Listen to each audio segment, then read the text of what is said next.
Hello chat, hello chat, hello chat. Today we are watching how we're basically watching on basically how every human got high during every time period. So yeah, you feel me? Uh but I feel this time. You feel what's in here again? I don't really do so much playing game. I don't know if I can see it, man, but I don't really do so much playing.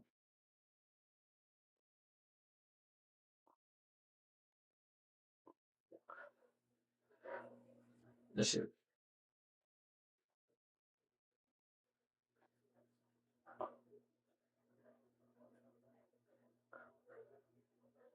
See? I get busy. Anyways, let's watch it. How humans got lifted in every time period. If you've watched our videos over the last few months, then you probably know about people's obsession with Shut up. Trust me, bro. Shut up, trust me, bro. Merch. I've been watching a couple of his videos. That's why I decided, to review one. You feel me? Shout out, trust me, bro.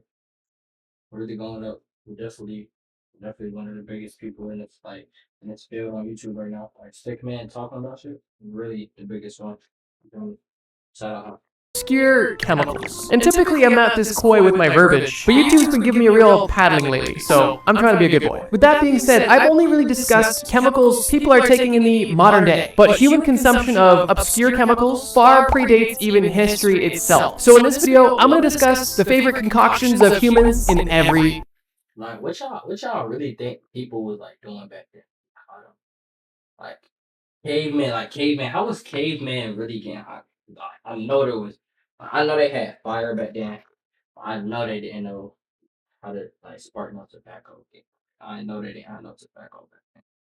Or like even know how to make thunder roll. Like how did they get hot back then? time period, and how they use them to get high, starting in the Stone Age. The Stone Age is one of the most interesting and mysterious time periods for substance consumption. Interesting because this is where it all started, and mysterious because of how unknown it really is. We have a rough idea of what exact plants were preferred during this time period, but we don't exactly know when they were first used or how often they were used at all. Some suggest that ancient humans dating back to our ape-like ancestors were using specific plants regularly, although there's rather limited archaeological evidence to support that, and others believe that the recreational consumption didn't begin until much later in human history, like roughly 10,000 years ago, which there is slightly more evidence for. But here's the thing, just because the evidence we have available to us shows that the earliest recorded consumption began around 8100 BC, it doesn't... So what, they just ate berries? They ate berries. They get robbed. Like that's what I'm like. He talking about berries. I don't know. This section not over with. Doesn't necessarily mean that's where it actually began. That's just all we have proof of. And unlike pottery, stones, or other artifacts, these organic compounds don't preserve well. With that being said, I know you guys come to Trust Me Bro for only the most factual, historically accurate, nothing but the truth type content. No creative liberties or stretching of any truths. We're all facts here. So with that being said, we're going to focus on the consumption after 10,000 BC, where the invention of farming, herding, and civilization likely facilitated the use of these compounds. Or I should really just say plants. At this point in time, they're just plants. They're not even, they're just plants. But if you did want to speculate about that marriage. Shout out MJ, shout out MJ. early use, feel free to drop a comment. I'd love to open that conversation. Okay, so now that we have a framework for the timeline, what were these people in the Stone Age, or at least from 10,000 BC and beyond, getting up to? What were they like?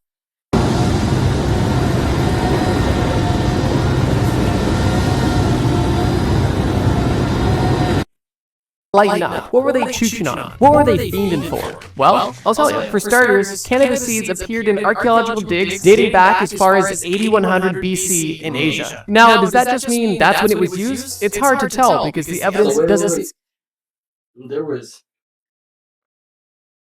I'm sure. Okay, never mind. I was gonna say, did they eat the seeds? I had to think about what seeds do for a minute. Never mind. Suggest that, although it is possible. What we do know, however, is that in China, there was strong evidence for ritualistic use of cannabis by 500 BC, which is obviously no longer in the Stone Age, so we'll touch on that later. What we do have evidence for not only consumption, but also production of in the Stone Age is alcohol, specifically beer. By 10,000 BC, the Natufians have mastered the process of making beer. And although alcoholic beverages from this time period were significantly different than what we would consider to be modern day before they made the wood. That's wild.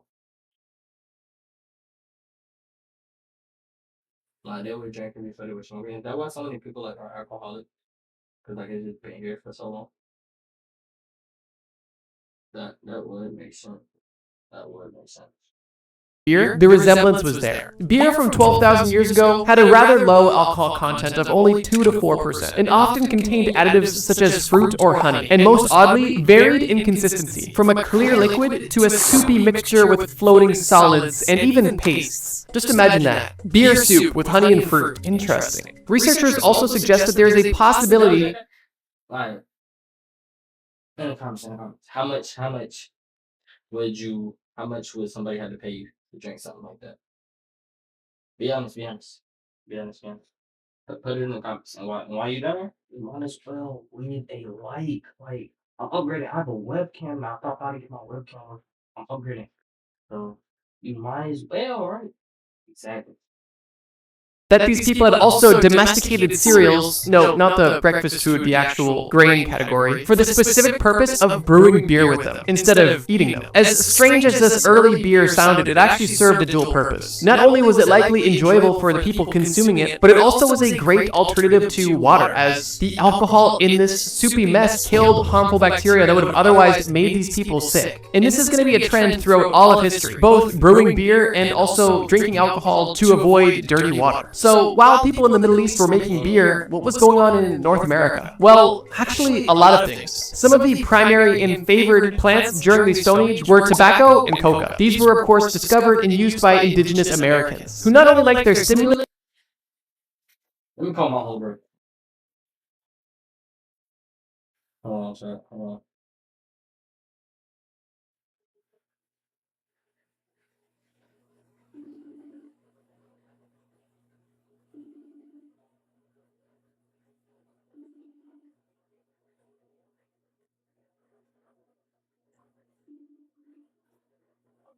Because every time I see her, I'd be like, you indigenous. I kid you not, my homegirl Indian.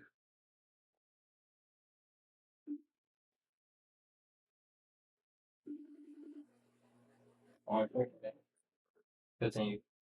But also had a particular fascination with psychedelics as well. Some of the available natural selective psychedelics include peyote, morning glory, datura, salvia, ayahuasca, and over 20 different species of magic mushroom. To me, it's no wonder that indigenous Americans were so spiritual. You could be on the prairies foraging for natural goods and come back with a basket full of 20 different types of psychedelic. Insane. One interesting tradition that the indigenous Americans had when it came to tobacco and some of these hallucinogens was nasal administration. Specifically, inhaling tobacco through your nose, which I can only assume must. So that's what they did before they like started rolling around. And they were just like they were sniffing tobacco like coke. Wow. That's wild. What? Of hurt, but I guess to them it was enjoyable. They must know something we don't. One interesting piece of history is when the Spanish conquistadors visited the Mayan people, they were horrified by the Mayans' drug trips and saw it as the devil's work. Which, if you know anything about Mayan history, I don't fully blame them for that, considering some of their traditions. For example, human sacrifices, skull towers, slaves made into skin suits. Stuff like that doesn't strike me as angelic, per se. But however you look at it, psychedelics were a major part of development and tradition for indigenous American people. The reason why people would use these plants varies for most of the same reasons that people do even in this day. People are looking to either ease pain, experience a pleasant sensation, connect with a higher power, gods or lost loved ones, or simply provide them more energy to hunt, work, and enjoy Stone Age life. One popular Stone Age plant that was used to serve. I mean, yeah, so like imagine living back there. Like you have nothing. You literally like you dropped in a Fortnite match and have nothing. It's just you, your other people that's with you, if there is any other people in the outside world. Like I would hate to be like, bro, I can't do it. for all of these purposes was the coca leaf. The coca leaf was readily available and was easily consumed, primarily being mixed with lime and being chewed until they had a stimulant effect. At that point, they would spit out the leaves and do it all over again, with some people chewing the stuff all day long. Although the exact origins of specific usage isn't known, it is confirmed that some of the earliest traditions for mind-altering chemicals date back all the way to at least 10,000 BC, and some fan favorites include tobacco, coca leaves, and a bundle of psychedelics. And you can't forget beer soup, the Bronze Age. The Bronze Age is really exciting because we have a lot more Wait, before we even get into this, I forgot what I was gonna say. Never mind. facts and a much larger variety of substances to cover. The plants we discovered in the Stone Age are still around, but we now have some new discoveries as well. One of the biggest and most impactful is opium. The opium poppy was first cultivated in Southwest Asia. The O stand for ostrich, the hermit became pink. The P stand for perfect set. I'll just do bit like 3. And the I stand for international guy. She asked me what UNM stand for. That she with me. She asked me what YBL stand for. That young man like. You said you missed me. No, you don't. If you did, would have been on a flight. Every day I get to them ranks, get to them. Hold on, trying to like. These niggas ain't having no kid, ain't having no hope, niggas having no friend. I got go to my teeth, go to my neck, and I just, uh, still not pussy, fuck me, I feel my, alright, that's it. I'm in the club, no shade, alright, that's it. Asia, and is one of the oldest medicinal plants in recorded history. The first mention of the opium poppy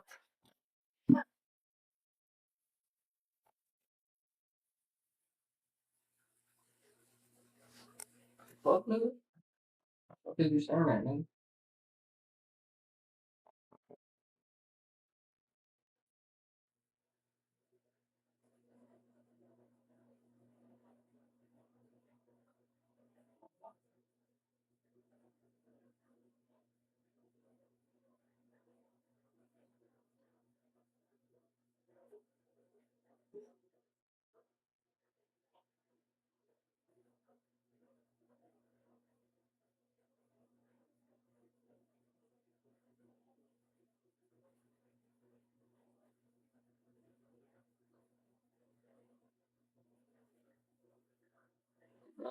Why? What's up? Call me, bro. Just answer the phone. Yeah.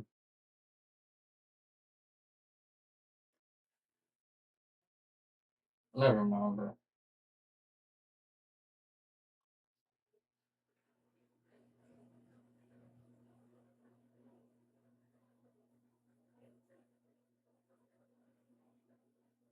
Wow. Why? I'm looking for a message in my phone check. I think I called a slave, a nigger. I'm getting tagged and everything. Oh my god.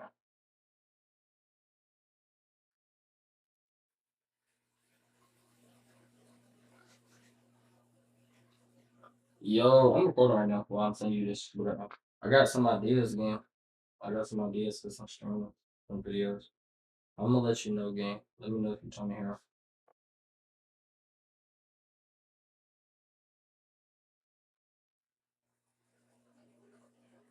Alright, chat. Hold on. Never mind, gang. I was trying to call you to make a joke, gang, but it's too late now, bro. I'm in the middle of my video right now. I'm gonna talk to you later.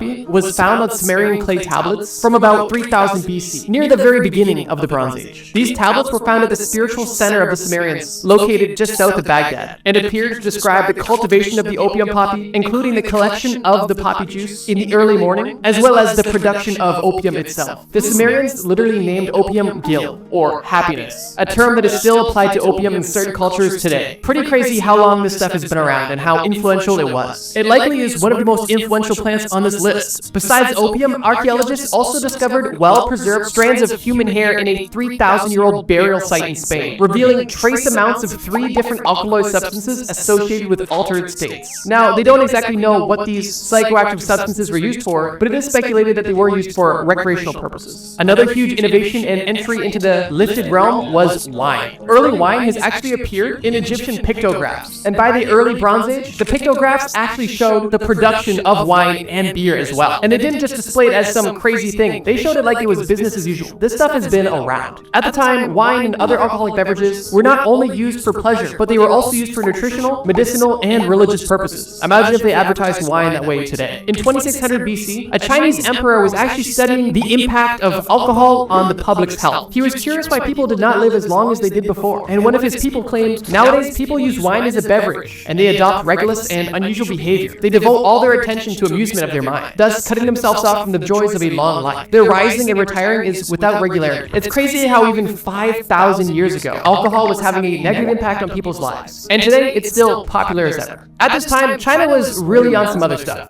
Because, I mean,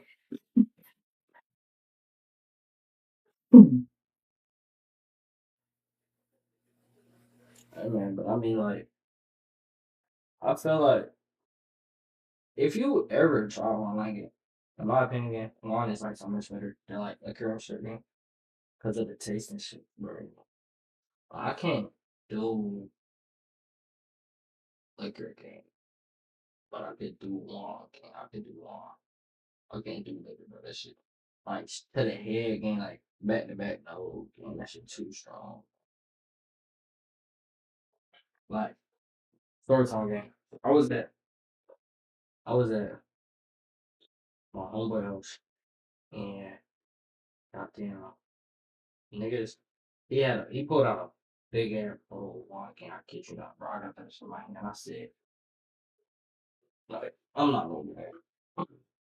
I said, ooh, ooh, like just chugging like back to the next game, and then like he pulled out a bottle of some liquor after the game. I think I still got the picture.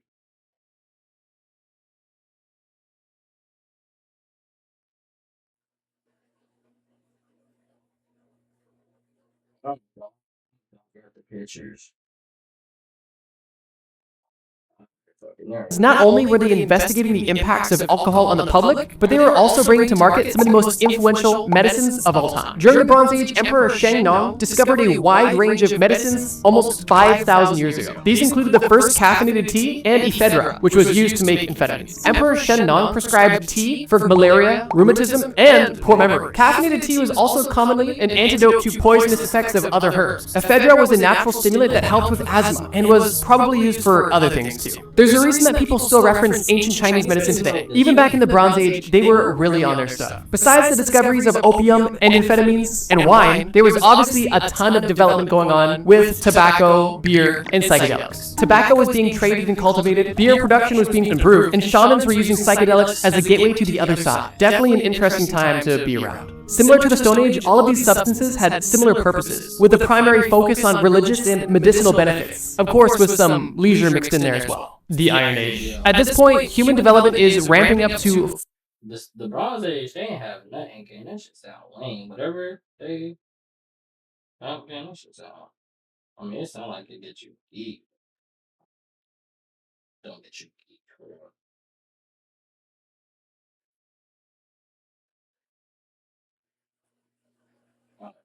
full speed. And honestly, a lot of the plants that we've discussed are still very much favored and very much so in use, with the only real difference being the scale of production and cultivation, as well as the documentation of their benefits and use cases. One of the most commonly cited plants that we see in the Iron Age is something you're likely familiar with. It may be something you're enjoying right now, that being cannabis. During this time in history, cannabis use was widespread.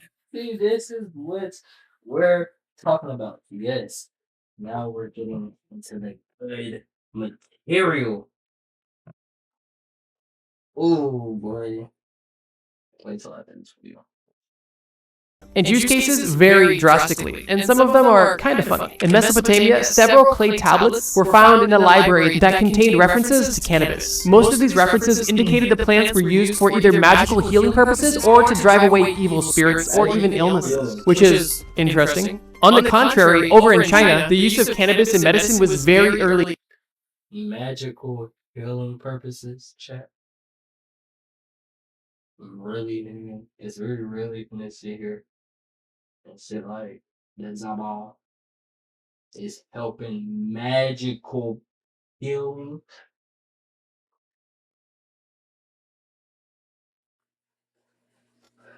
YouTube, my sister said, hey, well,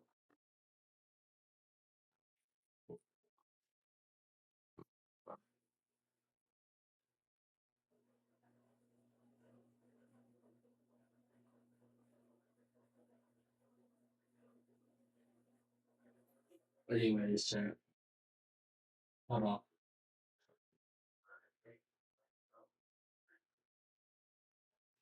Alright, man, I'm gonna let you know the ideas after I get done making this video, King Gargosh.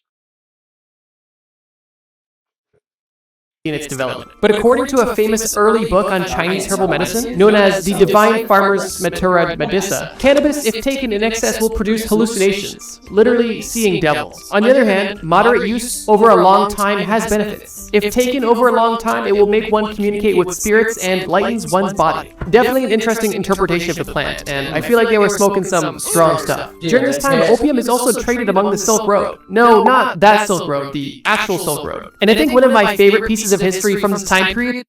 Shopify is a platform that helps entrepreneurs get started down the path they want. Sometimes starting a business can be scary. I feel like I lost a little piece of my soul. Is this. In the year 3 BC, there was a drinking contest in Greece that led to the death of 41 people. It is reported that a Greek drinking contest revealed that 41 contestants died of alcohol poisoning. Oddly enough, the winner did not die, at least not immediately. He actually took home prizes which included more wine, but he only lived for 4 more days before dying. Absolutely insane that there was drinking contests in 3 BC, and also the fact that so many people died at the same contest. That is wild. Near the end. Cause now that I think about it, bro, what do they call like Tom when Jesus was alive, gang? Cause look, BC is before Christ, gang, and AD is after that. What was y'all calling Tom when he was alive? Like I know y'all thought about that before, gang.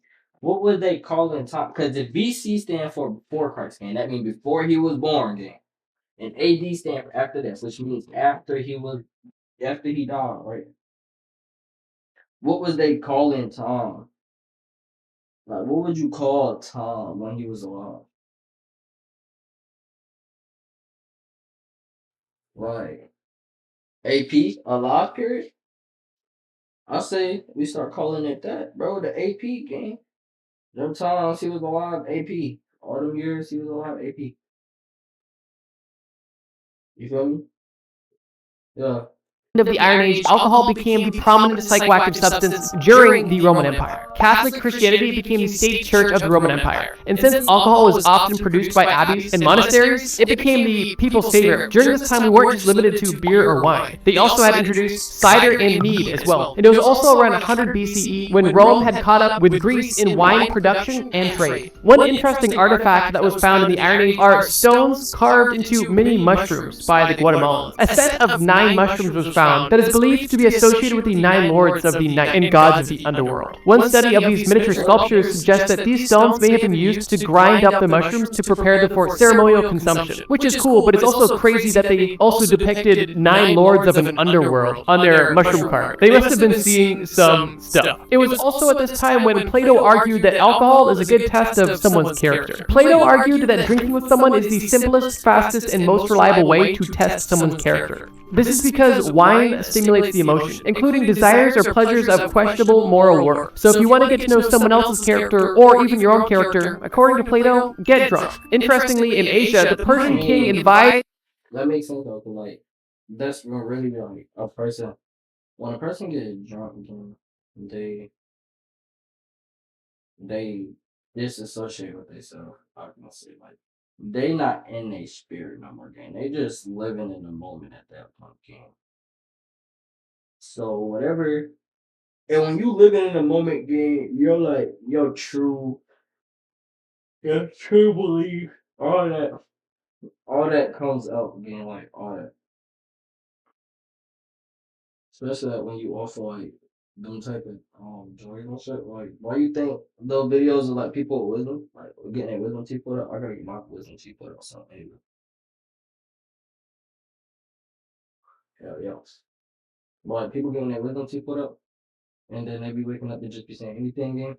That's how they naturally is, game. They just be hiding all that game. That like those type of drugs, you know, those like I help you feel something. You feel me? his army to take advantage of their opponent's lack of experience of alcohol to defeat them. It literally used feast and alcohol as a military strategy. The idea was that the Persians were able to provide their enemies with large, generous portions of lamb and large amounts of wine in which they had. What is Birdie doing right here, bro? Like, Birdie right here, bro? What is he doing? He hitting it.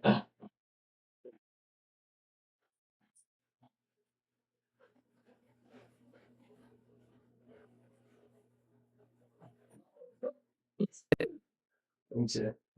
No experience with, they would become so infatuated with the feast and compelling feeling of this drink that they would be too distracted to even compete with the Persians in accomplishing great things. Definitely an interesting strategy. Chewing coca leaves was still popular as ever in the Iron Age, and they even discovered multiple ceramic figures depicting characters chewing coca leaves from 500 BC. So if you wanted to know how people got lifted in the Iron Age, the Greeks and Romans were literally turning into frat bros, drinking until they died. People in Asia were smoking until they saw the devil, and people in Guatemala were taking mushrooms until they saw the 9 lords of the underworld. I think the most normal thing to come out of this time period and their psychoactive substances is Plato's analysis on alcohol. It definitely was a funny time. The medieval era. One of the craziest substances.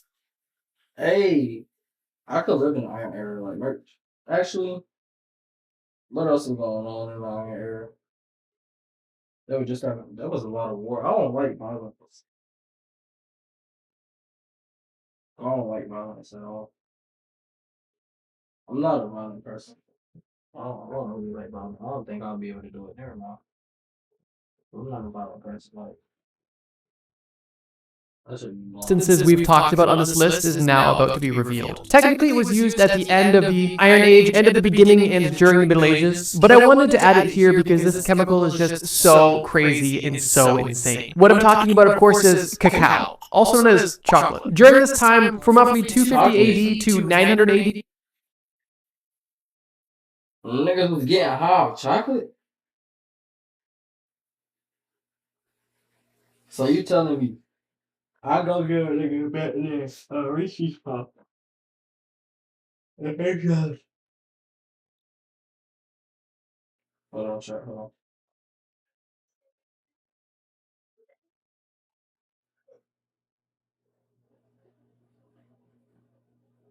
Bro, what is he talking about, gang? Bro, say what's up, bro. Say hey. Say hey.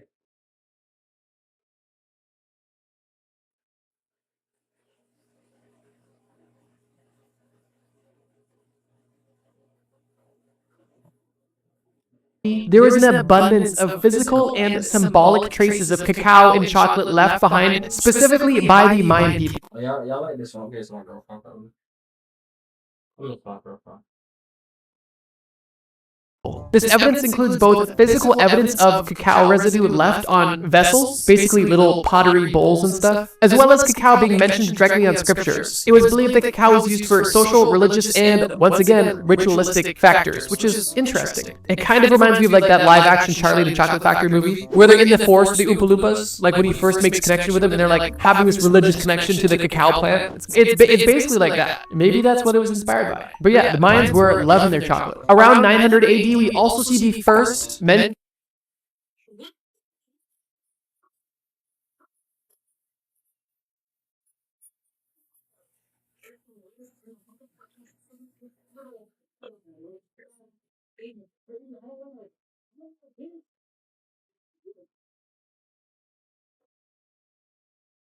Bro, what is he talking about, gang? One day, gang. I'm gonna come over again. Yeah, we gonna make a vlog, gang. We gonna make a vlog and I'm gonna post it. We gonna do that all day watch. But yeah, I will let y'all know, gang. I'm finna start making vlogs, gang. I just bear with me, gang. Bear with me, bro. Shit's gonna be going up real soon. Of coffee in print. This was found printed by a Persian physician in Iran, and it's interesting how long it took us to get from tea to coffee. But yeah, another crazy psychoactive substance. So far, they're just having the average morning meal. Nothing too crazy so far. When skies have fallen down. The travels of Marco Polo from roughly 1200 AD noted that rice wine was actually more popular than grape wine. Nigga, what?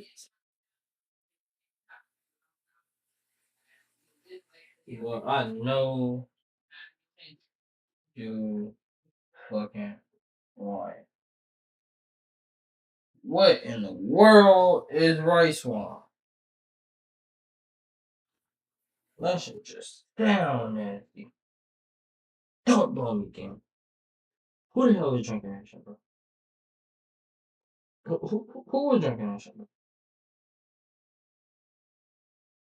In China, saying, quote, most of the people in China drink wine of a kind that I shall not describe. It is a liquor which they brew of rice with a quantity of excellent spice, in such a fashion that it makes better drink than any other kind of wine. I guess it kind of makes sense geographically why they would prefer rice wine over a grape wine, but it's interesting that somebody who was used to grape wine actually preferred rice wine. He also made sure to... Asia got a whole bunch of rice and that's it. Rice should come off. Shout out Carmen San Diego. I would have not known that Asia had like produced the most rice. It makes sense. Don't cancel me. It makes sense though. Like I know relationship, but a lot of Asians like rice game. Like what can I say now?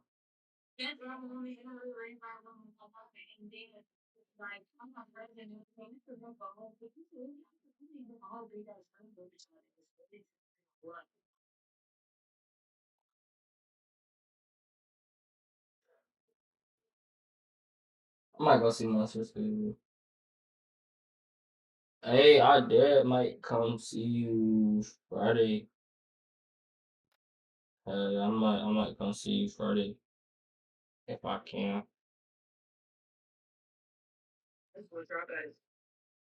Hey, chat. Note that, quote, rice wine makes one drunk sooner than any other wine. China was really just living it up at this time. They were smoking until they saw devils, and they were drinking until they could not anymore. Well, maybe not anymore. That was the Greeks. The Greeks were drinking to death, but China was probably a close second. It was around this time we also started to see the prohibition of certain substances, specifically cannabis in the Middle East. What? What? Y'all took away the best thing on this list. In Europe, bro. Oh yeah, bro. We not going over there, bro. I feel bad for y'all, bro. Not it. Not the vibe, bro. But then like I lucky y'all should lucky feel bad for me though, because like even though bro, I'm on the East Coast, bro. Like East Coast, bro. The East Coast be tripping, bro. If you're on the East Coast, you know what I'm talking about, bro. Wine and gambling at this time were explicitly prohibited in the Quran, but there was no specific text that gave guidance on... Except Georgia though. Like what Georgia? Actually, no. I think all that's illegal. Nah, I think it's illegal. Hold on. Hey Siri, is weed illegal in New York? Okay, I found the word first we illegal in New York. Turns out. It's legal for medical use. But like, don't nobody care here. Especially my thing. North Carolina probably like the state that don't be giving up about like none of the laws for real. Like what, bro? Everybody, North Carolina was stressing about that vape ban again. And guess what, bro? Everybody said that vape ban wasn't coming back. Because North Carolina just don't care, bro. They put laws into places that like don't force them. So it's like no point of listening to him. Like, hashish or cannabis. The general legal attitude was that cannabis should be banned despite the fact that it was widely used among Muslim populations. Occasionally, governments tried to take a drastic step against it, but with little success. From 1223 to 1277, there was a prohibition on wine and cannabis that involved the death penalty for those who used either. But it's noted that this prohibition didn't stop consumption and only caused the killing. You would die if you was drinking and smoking. That's like wow work, bro. That's why I'm so glad they put what amendment is that? I think let me be smart. Hold on. The fifth one. Wait, no. The fourth one is that you can't be searched without a warrant. Blah blah blah. The fifth one. Is that the one with like you can't do too much? It's either that one or the sixth one. I don't think it's the seventh one. I know it's in the Bill of Rights, though. I ain't that dumb. Okay? I know it's in the Bill of Rights. I just don't know. It's either 5, 6. I'm going 6, 7. Wait, no, this is low key crap myself up too. Wow. And maiming of people. So, although they were trying to get rid of wine and weed, one thing that they were ramping up production of was coffee. During this time, the first coffee. My sister keeps sending voices. Yeah, if you come Friday, we get for sure.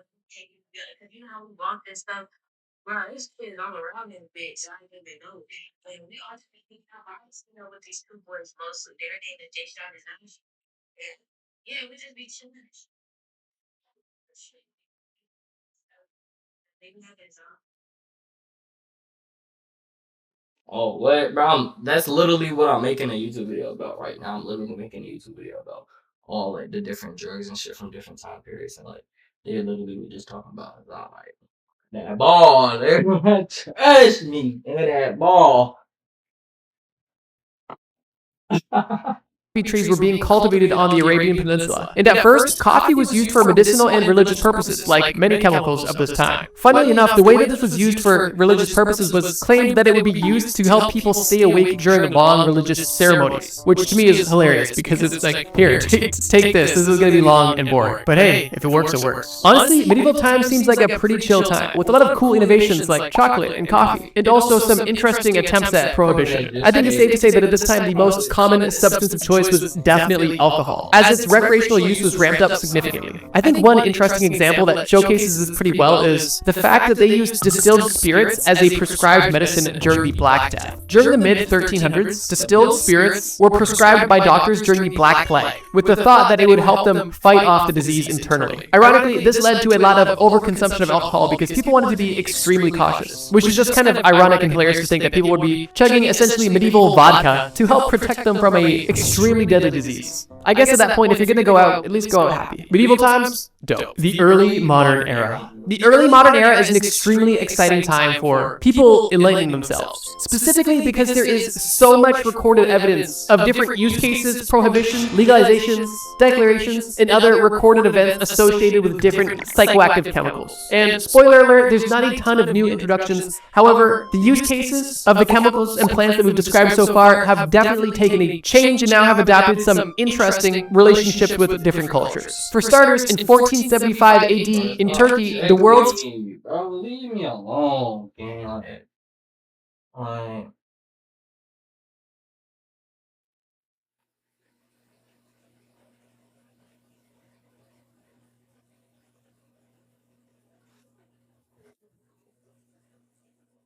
first coffee shop was open, which is really cool to think that coffee shops have been around for so long. Over in Europe, the introduction of the what? open, which is in 1475 AD in Turkey, the world's first coffee shop was open, which is really cool to think that coffee shops have been around for so long. Over in Europe, the introduction of the printing press has allowed a broader distribution of information about alcohol, which is a huge win for safety. For a short period of time, coffee was actually banned in Mecca, as it was claimed to be an intoxicant, and the governor of Mecca actually shut down all of the coffee houses, although shortly after his superior overruled him and opened them back up. Excitingly, cacao had made its way over to Europe, first at Spain and then and the rest of Europe. The first official voyage of cacao got delivered from modern-day Mexico to modern-day Spain in 1585, and at the time, cacao was served as a drink. Also at this time, smoking was introduced to the Europeans from indigenous Americans. Initially, Spanish friars in the Caribbean and Mexico believed that tobacco was the devil's weed, and the traditional indigenous smoking of it was sinful. However, French and English voyagers took note of the practice of smoking tobacco and brought the idea back home to Europe, where it quickly spread across Europe, Middle East, Africa, and Asia. It's almost hard to imagine Europe without tobacco at this point. Shortly after the popularization of tobacco, once again, during the plague, physicians were recommending tobacco as a disinfectant, and even stated that people who smoked tobacco regularly had lower rates of infection. And one of the funniest things is that Pope Clement VIII declared coffee as a Christian drink, specifically because most people associate He don't let me walk home by myself. He don't let nobody touch me.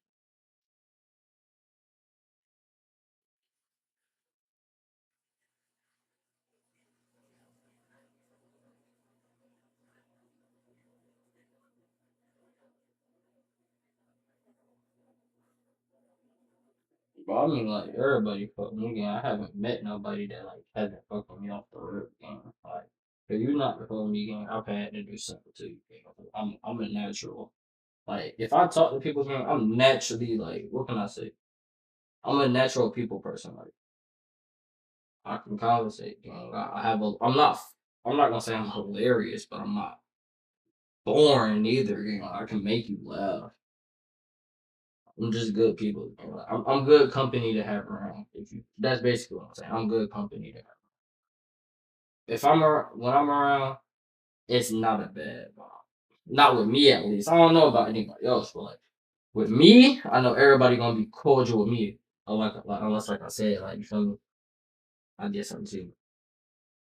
This is gonna be an overly long video. it with Islamic culture because it was brought to Europe by traders from the Middle East. It stated that Pope Clement tried coffee for the first time and then decreed it as a Christian drink, which is kind of hilarious. Could you imagine being a trader from the Middle East, bringing a gift to the Pope, sharing your culture with him, watching him try it for the first time and seeing the delight on his face, only for him to instantly decree, yes, this is great. This is a Christian drink. Thank you. Thank you so much for this Christian drink. And they're like, actually, we've been, you know what, crazy, but, you know, times were different. During this time, prohibitions are popping up and down everywhere, and coffee houses are exploding. Not literally, just they're getting popular. Maybe a few exploded, I don't know. In 1663, English coffee houses were actually required to be licensed. And in 1676, the first coffee house opened up in Boston. And believe it or not, it wasn't a Starbucks. During the 30-year War, Dutch soldiers kept bottles of what was known as Dutch courage on their belt, which was actually a flask of gin. During these battles, the British actually took note and began doing the same thing as well. Which, I don't blame them. If I was in a war that was 30 years long, I think I'd be sipping a little bit too. Tobacco prohibition was happening in both Russia and Japan, although in Japan it was relatively short-lived. So yeah, during the early modern era, the legendary combo of coffee and cigarettes was booming, essentially all over the world. And although some people wanted to ban it, there was really no way to go about it, as the trade was booming, and people wanted their caffeine and nicotine back.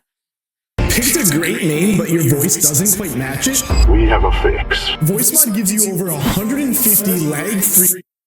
It's so interesting to see the first discovery of a plant and then worldwide stores selling a product made from this plant pop up in the matter of 100 years. That's just, to me, so cool to see. Humans are honestly awesome, and that's why I love these time period videos. But we're still not done yet. The modern era. One of the first and most significant events that took place was the London gin craze. The English took their interest in Dutch courage a little bit too far, because now, after the king and parliament encouraged the production of gin to increase the price of grain and provide tax revenue, this resulted in the price of gin dropping dramatically, which exponentially boosted the consumption, particularly among the poor. Now that the gin was so cheap, any regular old person could afford to maintain a solid buzz 24/7, and this was causing havoc among the British people. I think there was a lot of reasons to drink during the early 1700s, especially in London. Religious dissent, rebellion, corrupt politicians, displaced people, all factors that were contributing to an unstable society. People were packed in tight, small, dirty rooms. Living and working conditions sucked. Most people were poor, so if there was any sort of joy or escape that you could afford, why wouldn't you? The upper class blamed the production of gin for all of the issues that British society was having, but realistically, the consumption of gin was only because of how low the quality of life was at this time. The government did eventually begin to control the gin craze through a series of what was known as gin acts. That alone is a pretty crazy start to the modern era. In 1832, a French chemist was the first person to isolate codeine, which is an alkaloid of the naturally occurring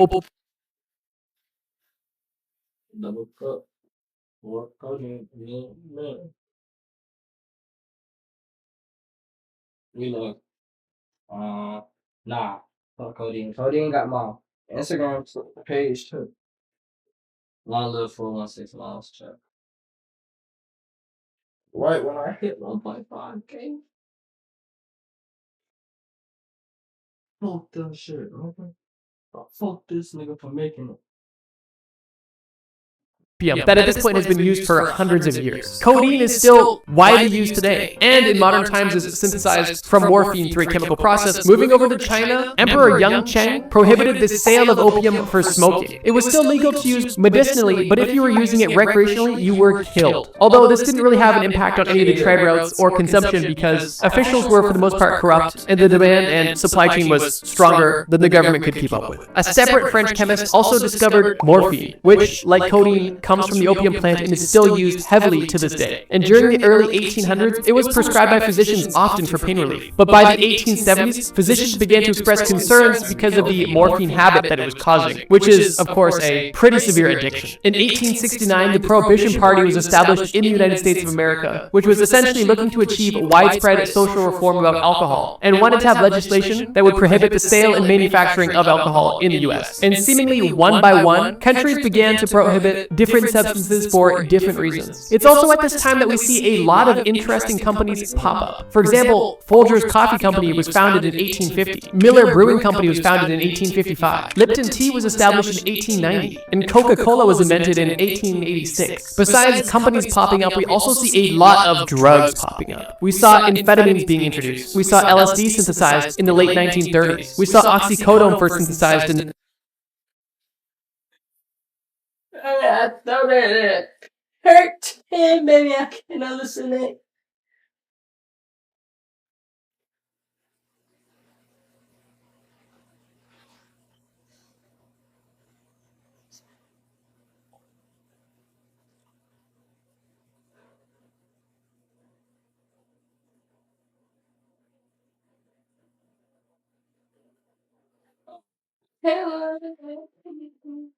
the 1910s. And in the 1940s, people in Japan got their first taste of meth. I wonder where they got it from. What were Japan and Germany up to in the 1940s? The modern day is honestly a super interesting time because we see the industrialization of all of these compounds that, for the most part, have been around for hundreds and thousands of years. And not only do we see a lot of companies pop up, but we also see a lot of legislation, specifically regarding to temperance and regulation. And we also see the first introduction of a lot of synthetic, or at least processed chemicals that we now would consider to be pharmaceuticals. It's truly crazy how fast things have developed. And I guess these are all more or less of a byproduct of That's when like stuff like ibuprofen and Benadryl and shit like those type of pills. the Industrial Revolution, which I would consider to be a huge landmark in civilization and human history as a whole. I bet you guys are curious about what are the craziest, scariest, and deadliest examples of drugs that people are taking in the modern day. And if that's something that interests you, then I have something for you. But unfortunately, it's not in this video. On screen right now, I want you to watch this playlist about the craziest drugs you've never heard of, in which I go into detail about specific chemicals and drugs that people... Alright, bro. Good video. Shout out once again, shout out Trust Me Bro Game. Amazing video game, I'll leave a like for it. Hope y'all have a good day, game. And yeah.